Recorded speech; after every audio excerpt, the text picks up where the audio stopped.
Good day mga moms and everyone! For today's vlog, naglalagay tayo ng wallpaper sticker sa door. Start na tayo mga moms. Ito pala yung pintuan namin. Try natin lagyan ng wallpaper para naman may design. Doon pala ako sa sala naggupit. First time ko maglagay ng ganito mga moms. Hindi siya ganun kadali lalo na pagsisimulan mo pa lang. Pero kaya ko tong matapos mga moms. Sa una lang to mahirap. Pero pag tuloy-tuloy na magagawa mo rin ng tama. Trying hard talaga ang moms niyo sa unang pagdikit ng sticker. Ayan, sa wakas na ilapat din natin. May hawak pala akong cloth dyan. Nakakatulong yan para mas maglapat yung wallpaper at hindi magkaroon ng wrinkles. Ayan, nakakaisa na tayo mga moms.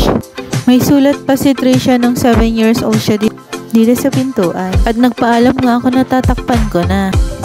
Halata yung kamay ko na maitim mga moms. Nagtitinda kasi kami ng buko juice pag umaga.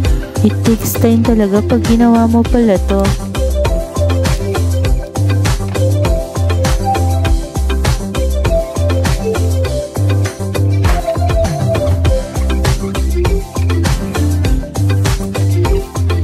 Dito pala ako nahirapan mga moms yan o yung wrinkles na yan sa may sticker mismo. Dinahandahan ko para mailapat siya ng mabuti. So far okay naman kinalabasan mga moms. Last na dikit na dito tapos sa side by side naman.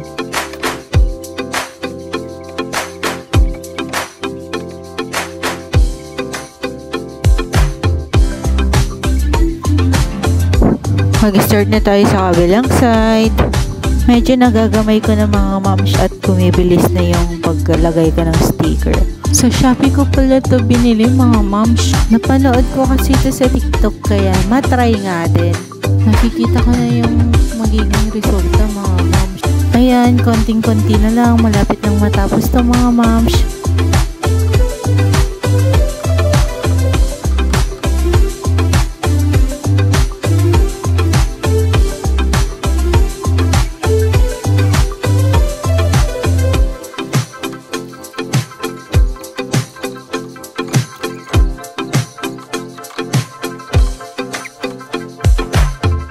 At ito na nga, nakakatapos na tayo.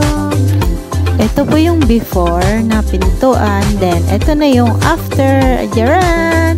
O diba, medyo mas maganda na siya tignan mga moms. Yun lang po. Thank you for watching.